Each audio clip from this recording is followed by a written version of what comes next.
Thanks, Joel, for taking some time to talk with us today. Kind of want to talk a little bit about the building, kind of where we talked 2 years ago, and I feel like there's been a lot sort of going on in the world of LifeWise since then.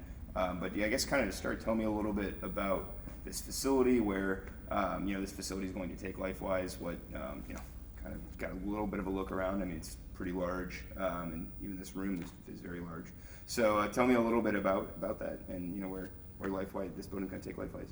Yeah, we're really grateful to have kind of a new home here. I think you may remember meeting with us at our old place, which was a renovated ranch home, and so this is a step up. And really, we talk about the building having three purposes, and those are to amplify, equip, and sustain. And so amplify, we believe that the greatest obstacle we face is that not enough people around the nation know that release time is possible and LifeWise is possible. And so we want to utilize this facility to amplify that message, in part through the film studio and the creative space, as well as being able to host people from out of town right here.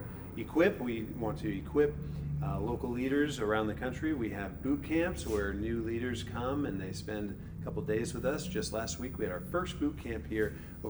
We had 65 new directors from 15 different states, and those groups are becoming more frequent and they're becoming larger. And then sustain, ultimately, we have our kind of home office back end staff here that provide systems and services to our local programs around the country to help sustain local movements.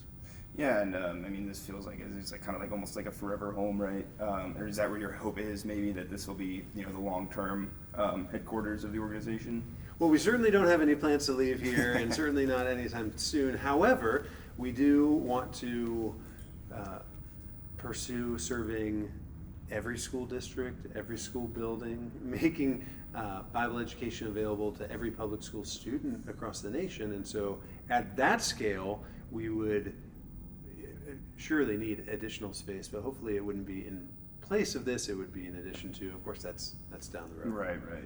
Right. And I guess kind of thinking a little bit about, I mean, this is going to, Central Ohio kind of feels like it's really the hub for LifeWise, and then this building kind of feels like it's the hub of the Central Ohio hub of LifeWise. Hub of the hubs. Yeah. So I mean, do you feel like kind of what I said, like Central Ohio is kind of like ground zero for this movement?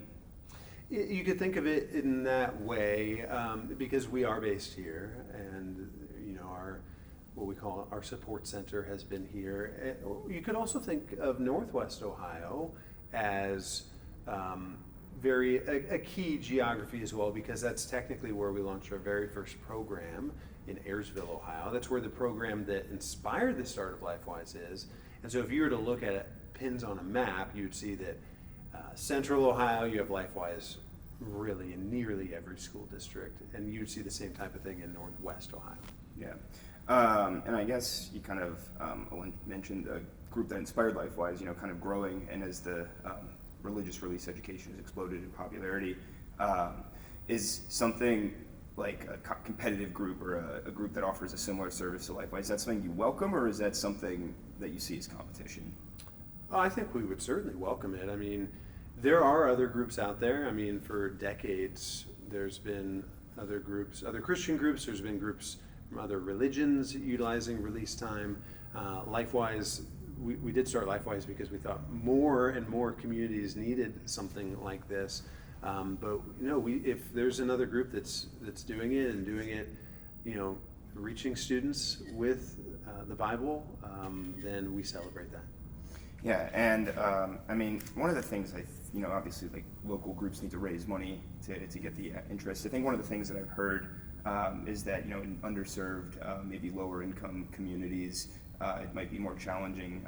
Just Westerville City Schools, for example, like some of the lower income schools may not necessarily have a program.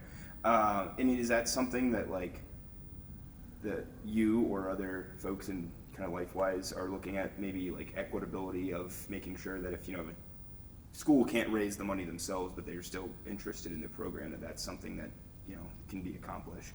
Yeah, we want to make sure we see LifeWise thrive in every context, whether that's rural communities, whether that's suburban communities, or whether that's urban communities. And so we do have specific strategies for local communities, depending on their context. For example, we have a strategy called LifeWise Citywide, which would focus more on inner city and urban centers. In fact, we have a senior director of citywide initiatives, Nate Ortiz, who focuses on that with cities across the country. Of course, Vincent Coleman, who was a former middle school principal here in Columbus City Schools, kind of pioneered the citywide space for LifeWise and helped get it started here in Columbus City Schools. And so we definitely want to give communities the tools and resources they need to navigate the specifics of their context. Yeah.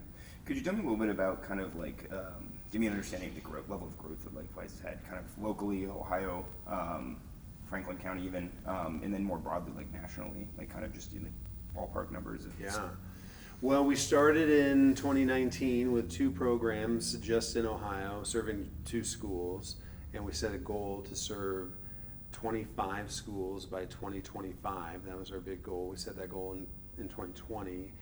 Well, the very next year in 2021, we were serving 36 schools, and so we realized we overshot the goal. So we then set a goal to serve 1,000 schools by 2026, and we are outpacing that goal. And so we're currently confirmed in 1,174 schools that are likely to be live by the end of this school year. And right, so to be live, like there's some of them might be still in like a building phase or getting ready to yeah, launch. so Okay. when I say confirmed school, that means we have a steering committee there, they've met with the school, they've identified even the school buildings where they're going to launch, they have an approved plan in place, but they might be still identifying their director or raising some money or that type of thing. But Right, they're right. confirmed to launch, they might just be ramping up to it. So those confirmed schools, 1,174 as of today. And that's across 34 states. The state with the most by far is the state of Ohio. I would need to look to find out the exact school building count, Right. as well as, Franklin County. I'm not sure, but I know that of school districts, we are confirmed now in 305 school districts in the state of Ohio, which is almost exactly 50% Yeah. of the districts across the state. It's Franklin 11 County, or 12 districts in the state. right. So Franklin County, yeah, again, nearly every school district Right. in the county. But maybe have- not every building necessarily. Correct. Yeah. In school districts, a local program tends to start with a school district, and they tend to start just serving 1 or 2 school buildings with the intention to add school buildings and grow over time. Right, and would the goal be for LifeWise to be in every school district in Ohio? I mean, that would be the goal, is that, Right. we think that all public school students should have access to Bible education. Obviously, it's not required, it's entirely optional with parental permission, but we want to make sure students have that option. And so, yeah, with districts, we want to start small, but see it grow to the point that all K through 12 students have that option. Yeah, and since we talked a couple years ago, there's obviously been a lot of attention on the organization, I think, to put it lightly, including even at the legislative level. Yeah. Do you feel like sort of the legislative action we've seen at the State House in the past year and a half kind of represents a total victory almost for the religious release movement?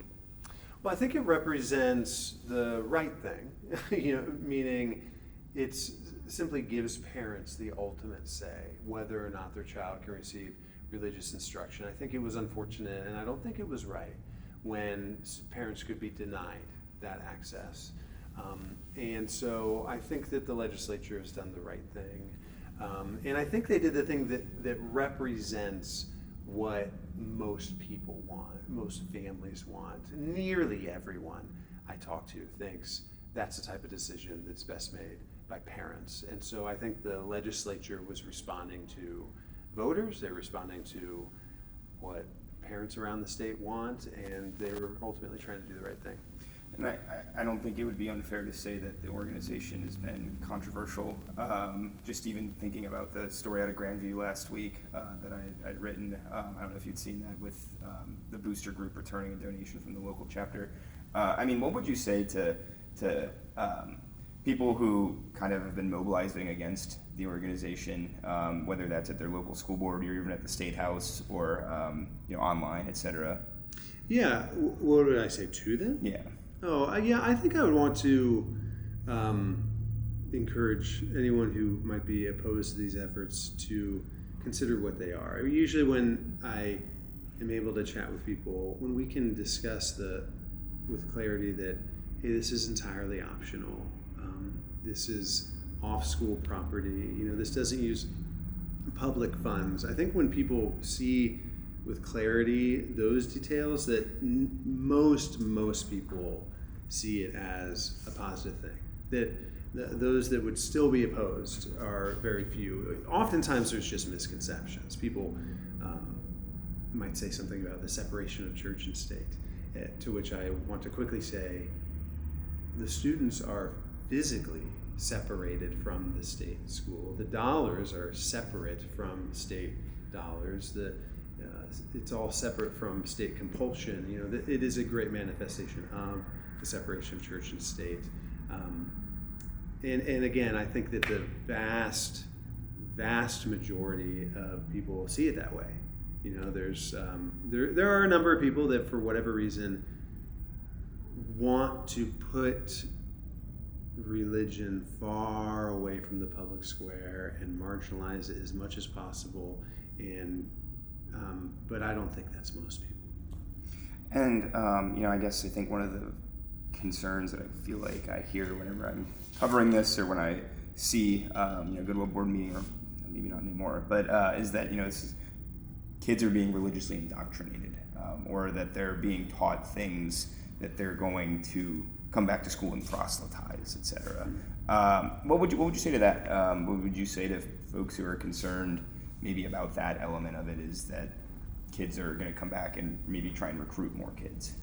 I would say that we teach the Bible. We teach kids the Bible, and we teach kids about the love of God, and that it is a very natural thing when you're taught something to share that with others, and that it is not a bad thing. In fact, it should be a welcome thing. And I think for most of history, it has been a welcome thing, that if someone hears a message about the love of God and how God can change lives, if they feel compelled to share that with others, and say, hey, there's something that is really, I found to be really impactful in my life, and that that God loves us, and I want to tell you that I wouldn't call that indoctrination. I wouldn't call that anything but sharing something with a friend. Yeah. How many employees, volunteers, staff does LifeWise currently employ and or have volunteers working for them? Yeah, I'm gonna have to call a friend. Steve, how many staff and then how many volunteers approximately do we have? 1,750 staff, about 10,000 volunteers. Okay. And that was just kind of the Well, prelude. and do you want me to say that so you have it on the mic, or you don't? No, that's Yes. Oh, never mind then. Asking that question. Okay. again, Cole. Yeah. In terms of our team, it's been growing rapidly. We have about 1,750 staff and then about 10,000 volunteers. And just kind of the prelude is, with an organization that's grown so fast in terms of manpower, in terms of labor, how do you ensure safety? How do you ensure the safety of the students, or the safety of staff members? I know that's kind of been, I think, another sort of criticism or critique or scrutiny is, maybe the safety elements. Yeah, we have extensive policies and procedures and guidelines around safety. We have an extensive employee handbook that all of our programs follow. Everybody is background checked. We have policies in place that would even exceed the parameters that kids would have at a public school. For example, at a public school, the students might be as a class alone with a singular teacher, whereas at LifeWise there's always at least 2 adults in the room with students at all times. And so we're like any organization that we want to do a good job, and we want to build the trust of the parents, and so we have really extensive policies. Yeah, and kind of in that vein, how do you ensure the quality of the product? If you're expanding rapidly, any organization, if there's a business or a nonprofit, whatever, they're growing, how do you ensure that the product, so to speak, doesn't get diluted by someone in Colorado not necessarily implementing it maybe the way it Sure. would be trained here in this room. Yeah, we have a variety of strategies. You mentioned one, and that's training. We invest heavily into training, so we have extensive online virtual training, which is tested as well. People are watching the training, engaging with it, responding to questions. Also, we have leaders that come here for intensive training, and then they're part of cohort groups so they can interact with other directors. They have a program coach. There's consistently data that's being tracked about the classroom, about the fundraising, about every detail that you can possibly imagine. And so, maintaining high quality is a huge priority for us. Yeah, and one thing I kind of going back to the actual classes themselves is,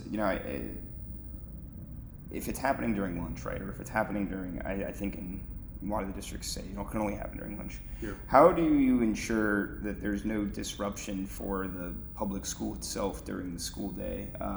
Checking kids out, checking kids in. I can imagine, and I've heard this, that it's challenging for some of these school districts to manage the kind of coming and going of a large amount of kids a day.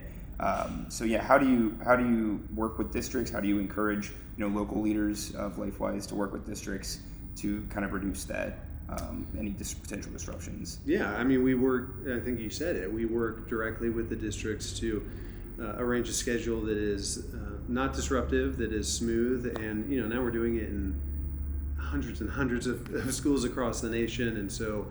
What we found is that schools don't find it disruptive. We, in fact, do a survey every year of public school educators. In fact, we had hundreds, maybe over 1,000 educators respond to our survey this past year, and overwhelmingly, they express how they are satisfied with the logistics, how they see improvement in the lives of their students, and so there are certainly details to work out. You have to find a time. You do have to check the kids out, but parents and educators, by and large, are seeing it as well worth it.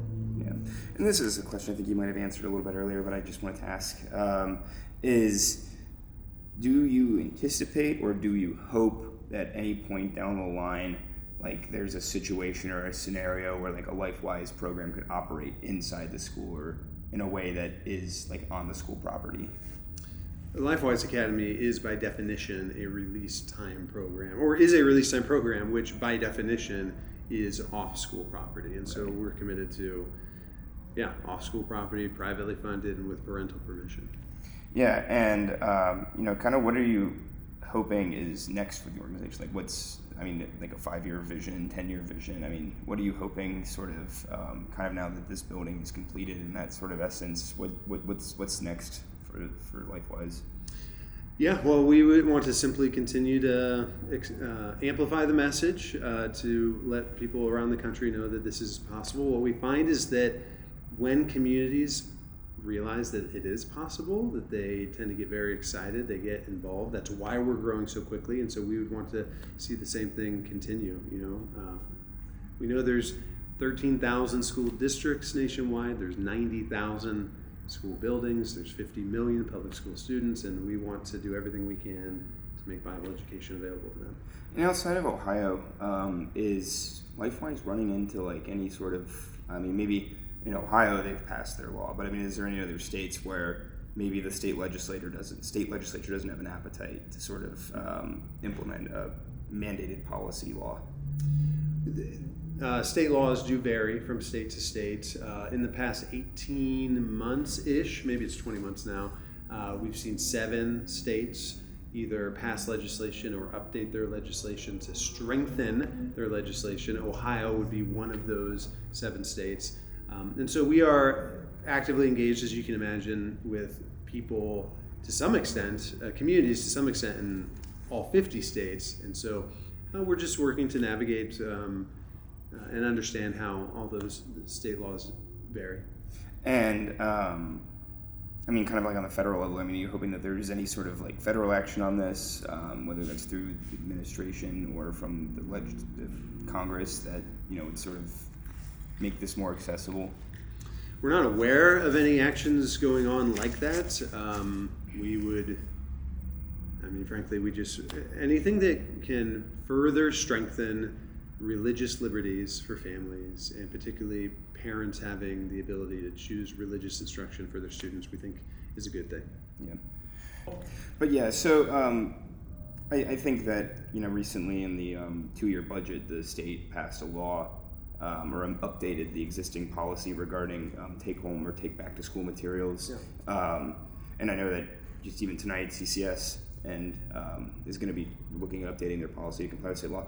Could you talk a little bit to that? Because I feel like a lot of people kind of fixate on the maybe candy and trinkets part, whatever a trinket might be, and maybe not necessarily on the other part of that, which is like written materials or assignments. Yeah, those who are seeking to oppose our efforts misconstrue the situation to imply that candy or trinkets are used to, attract students.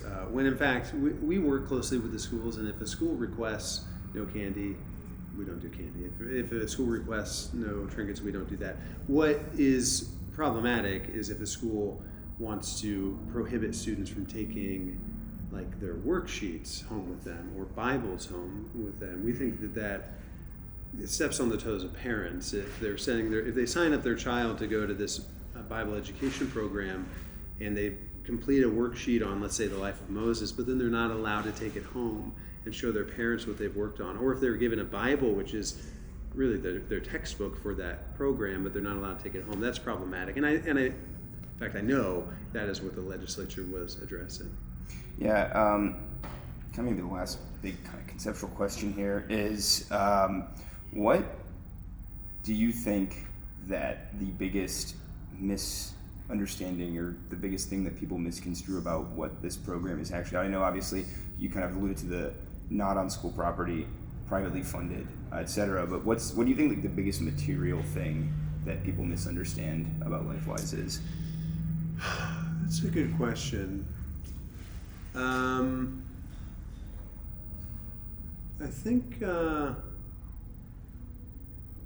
I think for some there's a misconception that allowing kids to have voluntary Bible study is somehow connecting church and state, or is somehow some sort of endorsement of religion. And I think we want to encourage people to consider that it's not, that making something optional is really only the only neutral ground. I think people want the school system to be neutral, but to exclude and in fact silence something entirely is not a neutral position. To say something is prohibited isn't neutral. You have prohibiting something, which would be a negative, you have mandating something, which would be a positive, but just making something allowable and voluntary and optional, that's really the neutral ground, and that's what release time is, and that's what LifeWise is. It's not requiring it for all students, it's also not prohibiting it for all students, it's just providing the option.